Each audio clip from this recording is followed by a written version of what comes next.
Good Tuesday morning, everybody. Welcome on in to your FreightWaves Now Community Spotlight.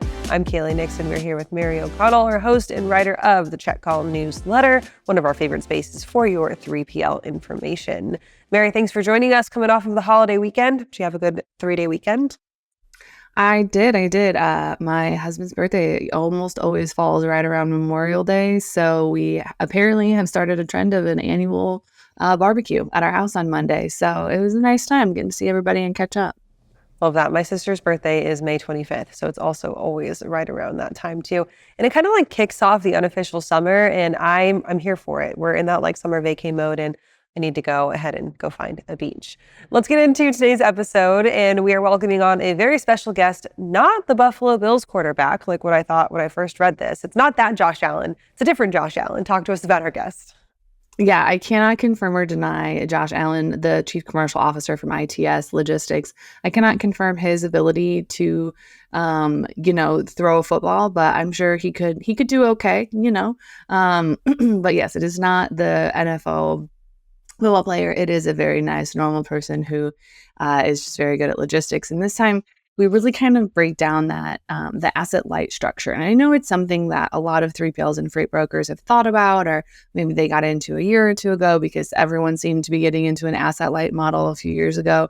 But it's kind of more about, we really kind of break down, more of then it's not just necessarily a trend. It really can solve a lot of solutions for your business. But more importantly, it's also like a matter of how do you know that that's the right decision for you? Like, yes, it might be shiny and new and exciting and something to jump on because it's a trend.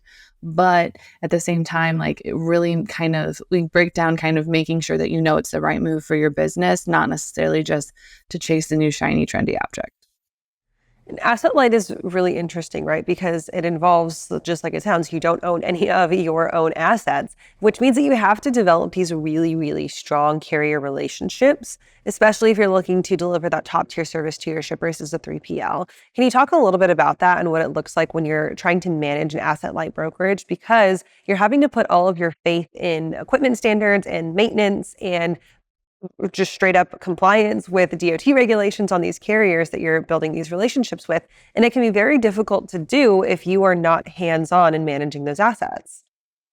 Yeah, it's definitely a big challenge. It's kind of the way I look at it, that asset light model is very similar to the type of relationship that a shipper would have with its dedicated fleet. So it's something that, you have to make sure that there's that availability, there's the availability, there's that reliability.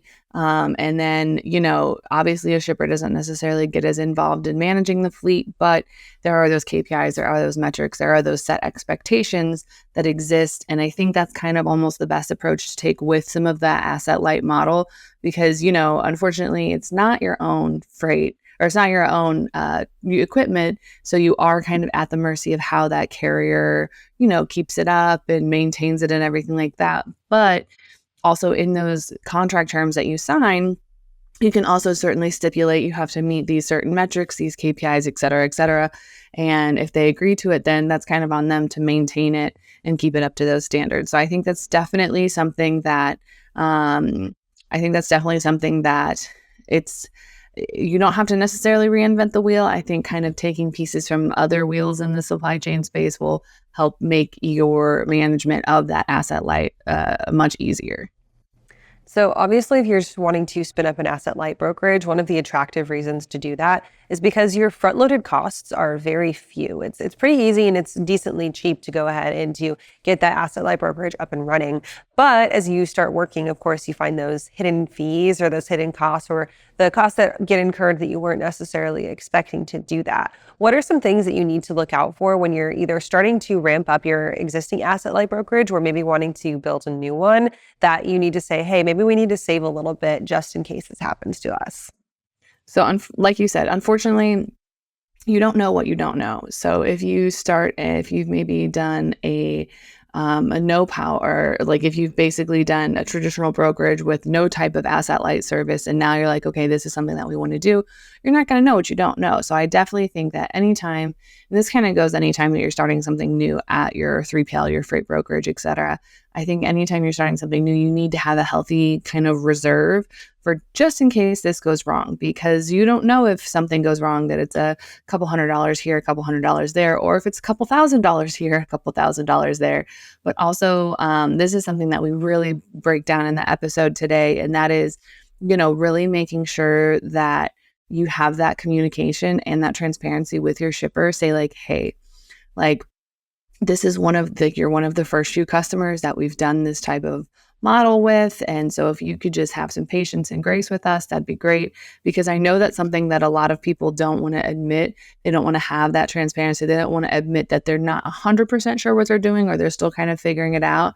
But on the flip side, if you do admit that and you do say, hey, we're still trying to figure this out, we're still working through some things, then I think because naturally people want to help everybody, like how can I be of help, et cetera, et cetera. If you just say, hey, we're still figuring it out, but there might be some kinks, but if you just have patience with us and help us through it, then that shipper will be a lot more understanding, versus if you say nothing and then all of a sudden you're just dropping the ball and nothing's going to plan. That's going to be how you lose a customer, versus saying like, we're trying something new, you're kind of one of the first ones, just have some patience with us, but your stuff will get delivered on time. So also brought up in this episode is this concept of asset smart, which I think kind of lives somewhere in between, in that ether between asset light, where you completely own nothing, and asset heavy, where you are moving all of your freight on your own trucks. Can you talk to us a little bit about that asset smart model and how it exists to be that kind of middleman between ownership versus non-ownership? And what type of technologies do you have to employ if you want to chase that asset smart model?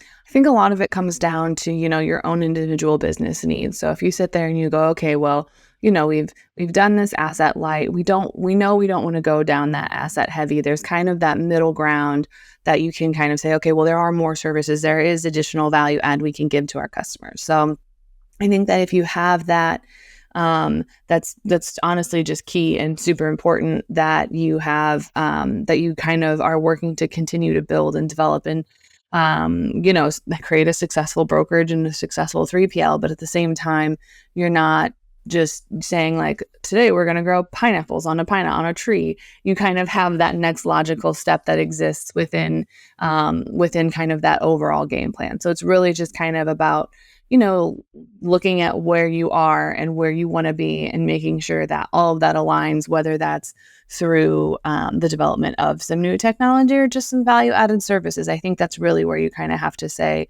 all right, this is where we want to be in a year or 2 years.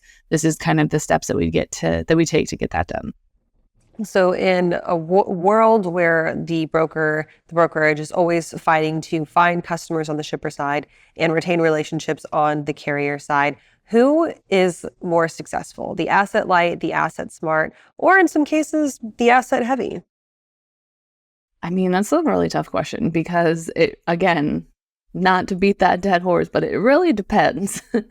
But no, it's really like you're going to see some success with that asset light. It's just a matter of, what type of value add your shippers are looking for. And one thing I've learned is that most 3PLs and freight brokers and everything, they might not necessarily have the same type of customers. Like that's the kind that they always end up kind of naturally gravitating towards. And that's not saying like, oh, all automotive, all, direct to consumer, all e-commerce shippers. No, it's, you have that diversity of industries, but it's that same type of approach of, if I'm a shipper and I just want you to haul my freight and I just want you to move it, I don't particularly care about a lot of the other stuff, then a lot of those shippers will end up at the same type of brokerage. And it kind of goes up from there, like of your more involved, and then the true like transportation as a service, and like where you're just taking care of their entire network. I find that a lot of times those types of brokerages and 3PLs, they will attract that same type of customer. And I guess, Mary, it really is just a battle of who meshes the best together to see who comes out on top. All right, let's talk a little bit about the show coming up today. We mentioned it at the beginning, not the Buffalo Bills Josh Allen, but Josh Allen from ITS Logistics. Where can people go to find that show? Yeah, you can just keep watching YouTube right here. Subscribe to FreightWaves, hit the notification bell, make sure you don't miss anything. But the new episode will be dropping at 12:30 Eastern today. And if you miss it, don't worry. It'll live on YouTube and you can watch it as many times over as your heart desires or until, the internet breaks. But other than that, if you need more check call news, you can subscribe to the newsletter on freightwaves.com/check call. There you go. And we will see you all next week. Bye.